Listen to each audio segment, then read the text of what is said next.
let's just be real. Manifestation gets a bad rap. Us Christians hear that word and immediately we think witchcraft or new age and we ducking for cover. But here's the truth. Manifestation is in the Bible. Stick with me now and watch to the end, and maybe you can get a better understanding of this stigmatized word.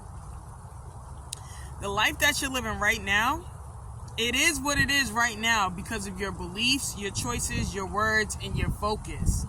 Manifestation is not magic. It's the power to materialize what is unseen. And that power didn't come from the universe. It came from our Creator, God.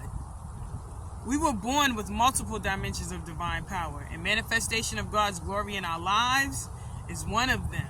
In fact, I'm going to talk about the dimensions of power that God has placed inside of us very soon, but I digress. We were born with multiple dimensions of divine power, and manifestation of God's glory in our lives is one of them. That's why the Bible says life and death are in the power of the tongue. Our thoughts and our words create our reality. But here's where a lot of us get stuck. We're praying for good health, but we won't put the snacks down. We're praying for prosperity, but won't pick up the habits that lead to prosperity. We're praying for peace, but we keep engaging in chaos.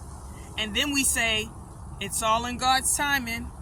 But listen, what you prayed for, God has already said yes.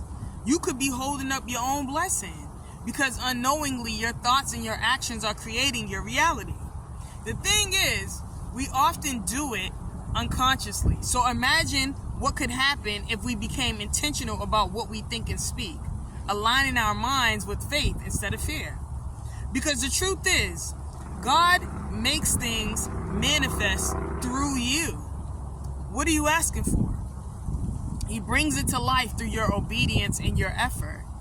That's why faith without works is dead, and manifestation without discipline and obedience, that's just daydreaming. In the end, it's not about taking God's glory. It's about giving God the glory. I hope that this blessed somebody today and clarified this whole thing about manifestation.